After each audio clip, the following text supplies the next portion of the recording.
I think of the one moment in life that either was my worst moment or my best moment or my defining moment.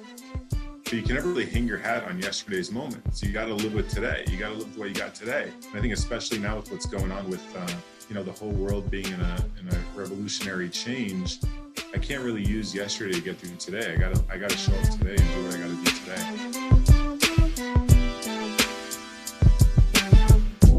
Welcome to Waking Up to Life with Rabbi Josh, a podcast built around conversations with people in our community who have found enlightenment in their lives. While these events may not seem life-changing to you, these conversations have shaped the way my guests see the world. This informal conversation and insights from Jewish tradition may change your life as well. And if not, it's just 18 minutes with me. So, l'chaim. Today we welcome Rabbi Yarden Blumstein, the teen director at the Friendship Circle in West Bloomfield, Michigan, to the show. Yarden, it's great to have you here. Thank you, Rabbi Josh. This is awesome. I'm really glad to be here. Yarden and I, or Rabbi Blumstein and I, have been friends for many years, but it's an uncommon friendship. And the idea that we have been able to bridge the gap between communities is one of the most strikingly positive places that I can find in my career.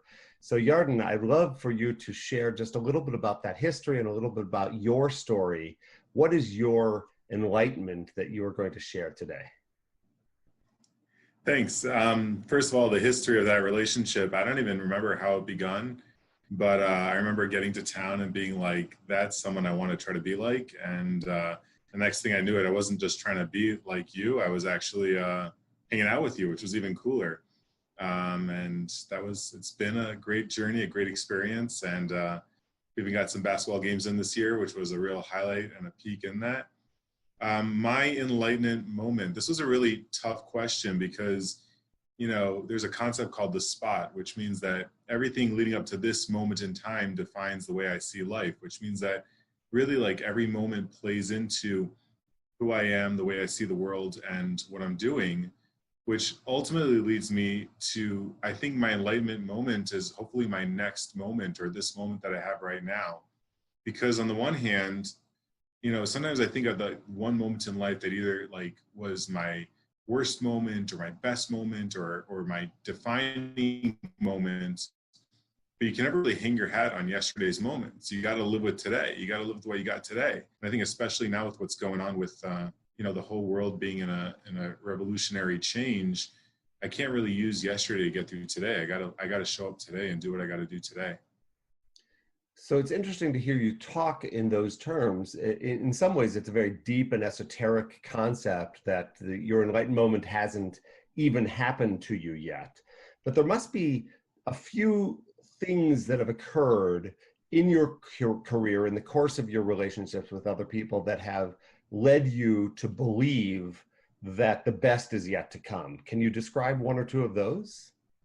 Sure. That's a great point, too. I think there's definitely a few of them that really define why the best is yet to come. One is, I work in teen engagement, and we all know that the teen world, when people working in that world change over on a regular basis. And, when you start seeing people that have 10 years in the field, you're like, wow, are you about to burn out? Are you about to shift on? And one of those mindsets that a mentor of mine told me was, if you think you already did the work, then obviously you're burned out and you're ready to move on. But if you think you're about to start doing the work, then you're ready to start doing the work tomorrow and today. So I've always tried to do that. But then you also talk about things that formed who I am. Like, for example, right now I'm really passionate about mental health and suicide prevention. And, JFS locally was doing a training and they needed a couple more people and they asked me if I'd come. And walking in, I thought I was just doing a favor, like, hey, they need to hit a certain amount of people on a grant. I didn't realize that, those 3 hours or those ended up being 2 days of training would turn my next 4 or 5 years on a mission of trying to make the world or the community more suicide prevention aware. I didn't realize that would be one of the moments that defined the hat I wear in the community today. And I think there's other moments like that. I remember once I stepped into the Friendship Circle's division of Friendship House, which deals with people in crisis. And I actually remember you called me and you said, hey, there's someone who needs help. And I was like, great, tell me what to do. And you're like, no, you took on the role, you figure it out and tell me what you did. And I was like, oh, wait, that's me now. Like I think at certain points in life, you also look back and you're like, oh, wait, I am the adult. When did that happen? And I need to own the space that I claim to own. So I definitely think there's lots of moments like that that really have impacted my growth and development, but hopefully I'm not done. I love what you're saying. In some ways, what you're helping all of us to understand is that simply maturing to the next phase of your existence is actually enlightenment as it happens. And maybe the question of enlightenment is actually recognizing it in ourselves, that until we recognize it in ourselves, we can't actuate who we want to become. So you mentioned in passing that you're doing work right now in suicide prevention, specifically the You Matter program in our community. Talk about why that is so important to you personally. We all know why it's important for the sake of humanity, but why for you personally is it important? That's a great question. I was putting my kids to bed one night, maybe it was 5-6 months ago, it was before the pandemic hit. And I got a phone call, and the phone call was, you need to come here now. And I remember my kid telling me, like, could you finish the story? Like, what does now mean in this context? And I think all of us know, especially if we're in the line of service, that a lot of times we're put in situations where, it's being of service and it's stepping out and doing those callings. And on the drive over, I was like, why? Like, why did I opt into this service? And I think, as a kid, I want to be that person that's so busy. I don't have time for things in my life and I'm ignoring phone. Then you get there, you're like, why did I want this? Like, why was this glorifying? And why did I opt into putting all my values on the side in order to have yes, ultimately my family gains from who I am. I think we all know that, like, this makes us who we are and makes our families appreciate their values and everything they have. But why did it speak to me? And I asked myself that a lot. Like, why do I want to be in a position where I'm able to help people that are really suffering or really isolated? And I don't know there's any one moment that really did it. I mean, someone called, they needed something, and I happened to have the resource to help them, and I was able to be of service. And I think that moment of realizing that I can do something for somebody to help them, and that's as simple as it is. We talk about doing something to help somebody, and it's really simple. It doesn't have to be a complex system. It doesn't have to be anything overly complex. And I've heard you say it several times too, like, keep it simple. We don't need a complex program to develop a relationship, just develop the relationship. And I think that ultimately I've kept that to heart. Like, I don't need a program in order to help someone out. I don't need a program to define why I'm friends with somebody. If I could be there for somebody, that's great. And you mentioned that your own children, our own children, specifically those of us in helping professions, sometimes suffer. The joke that I would say the shoemaker's children's shoes need repair. Your family, obviously my family, have had to give up a little of us in order to have us serve the community. But do you think that you have been able to share some of those lessons with your own kids, with your own people in your intimate circle that have made those relationships look different? I hope so. I think both of us, I think we ask ourselves this on a regular basis. Like, is this having the impact on my family that I want it to have? And are they gaining and growing? And I hope so. I hope they're realizing that there's, depth to life, there's inherent value to life, that there's complexities in life. Even at a young age, I think, kids pick up on what's important. And I think they start realizing the importance has many values for many different people, and that I can hopefully educate and instill within, my family that there's real deep value and importance in being of service or being there for someone else and sacrificing for someone else. I would agree with that. And I'm certain that your family have gained from having you in their life. That's a really important statement for me, because personally, I know I have gained from you being in my life. You alluded to it earlier when we talked about the origins of our relationship. Some might suggest that it is strange for a Reform rabbi and an Orthodox rabbi working in the same community to work together, not just as colleagues, but really to see each other as friends, to be unashamed of the opportunity of growth. Why has that, I know why it's mattered to me, but why has that been something that has been an important part of you helping me define that relationship? Yeah, it's an interesting question. Some of these things, things I also think about on a regular basis. But I think one of the things that's like we all, I shouldn't say we all, but I think we represent a lot of times this idea that there's equality and there's inherent value and don't judge a book by its cover, or some of these other ideas that there's, and then, it's amazing to be able to say, I don't just preach this, we practice this. This is something where like, why do we have to look at the things that are different? We can look at the things that are the same, and there's so much equality here and there's so much agreement here. Why do we have to let, details deter or derail from where we're trying to go to? And it's interesting because people from other communities, probably to both of us, and I think to other people as well, have asked, what makes this different? And it's because we're doing it. We're connecting. We're really here to be solution-based. We're really here to work together to bring solution. I mean, ultimately, and then also it's led to so many levels of friendship and just connectivity that other people are just jealous of. And it's like, you don't have to be jealous. Just go knock on your neighbor's door and get to know them, because that's what we did. It's really simple.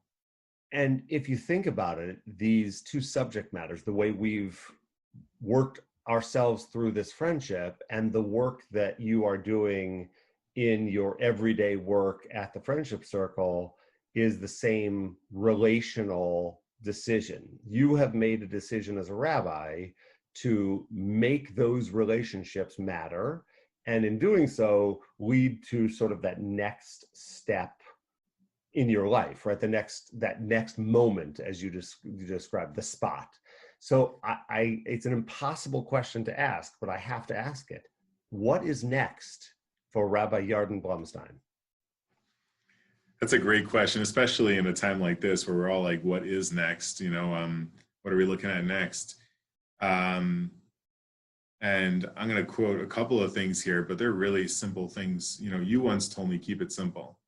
And it's something you hear elsewhere and everywhere else, but especially when we're working, of being of service or being of teens or being there for a community, we can overcomplexify things and get caught in everything that doesn't have to happen, or we can simply just try to help someone out and do something today that's meaningful. And I think one thing that this pandemic has taught me is I don't need to worry about in 6 months, a year, 5 years, where am I going to be in 10 years from now? What am I going to do today? And how do I make a list today that matters today? So I've been trying to do that every day. Like, what do I get up? What can I do of service today? How do I fulfill my job today? Which also leads me to having a mission statement. I have to know what I'm trying to do. I can never know if I did it if I don't know what I'm trying to do. And Friendship Circle went on a little journey. They do it every so often, but a year and a half ago, like, what is our mission? And it's community, friendship, and support to people in isolation. So that's simple. The whole world's pretty isolated right now. And can I help? How do you build community over Zoom? Or how do you offer some friendship? Or is there something I could do that's supporting to somebody today to help say that I did what I'm trying to do today? And sometimes, during the pandemic, sometimes I got to do that to myself. Sometimes I got to do it to my family a little bit more than I might usually do it. And then my neighbors, my community, is there something I can do to help plug somebody in? And I think that that's where I'm going to be doing tomorrow. It just might look differently. Tomorrow it might look one way, and 3 months it might look another way. But I hope that people can always look at me and say, that's what you're doing. There's a great poem. I'm sure you've read this to me before, but I've also heard elsewhere. What is your dash? And it's a poem about, like, when someone passes away, they say it's the year they're born, the year they die, but then there's this one dash that sums up everything there were in between. And, the opening question, or the question is if you had to put all my life in a dash, would it say that mission, or would it say that purpose? Because then, however I'm going to do it, no one's going to sum up. It's just going to simply be, yeah, he helped people out. That's a great way to go down. So not that that's the way I want to look. That seems a bit negative, No, but what you said is that the organization with whom you work has chosen to have a mission, and you, by being a part of that organization, have taken that mission and put it on your own soul and your heart. Therefore, it's become who you are. But I think that we could all also look at our individual moments and say, what is my personal mission in life? I want to pursue that further, because I think that that's something I haven't done recently, but would help me guide the next few days, months, years of my life. I love the idea of creating a personal mission. So we will do this course together, creating a personal mission for teens in our community. So as we come towards the end of the podcast, I've been asking all of my guests one final question, having nothing to do with the subject matter, but maybe it will for you. Is there a book that you have recently read, a section of Jewish literature, or a movie or a television show that has been making a difference in your life right now that you would like to share with all of us? Solid question. The most recent book I read that really sent me for a spin is called Range by David Epstein. And he challenges the idea between, are you supposed to spend your entire life becoming an expert at something, or are you just supposed to explore and then expertise will come to you? And he uses the example of Federoff versus Tiger Woods to get started. Tiger Woods has spent his entire career building something. He won his first golf tournament at the age of 2. I don't want to destroy the book. And then he says, there's someone else who became the tennis world expert, and he only started getting involved at 17 or 18. So he challenges a lot of our educational system today with very straightforward examples. And, being somebody who works with teens in an unstructured way, it makes me question a lot of the structures we have in place. And he really, really brought home some strong points that was very eye-opening and refreshing. I love that. It's called Range by David Epstein, you said? Yeah. Fantastic. Thank you for that recommendation. That will be on my bedside later this week as soon as Amazon can ship it to me.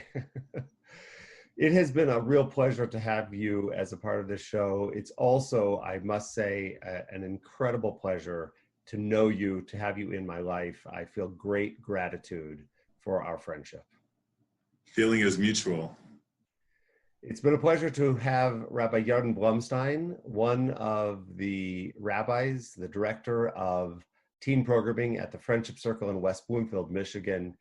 You can find more out about his program and the future episodes of this program, Waking Up to Life with Rabbi Josh, on the Apple Podcast Store and on Spotify. So happy to have you all with me. So looking forward to the next time. Until then, l'chaim. To life.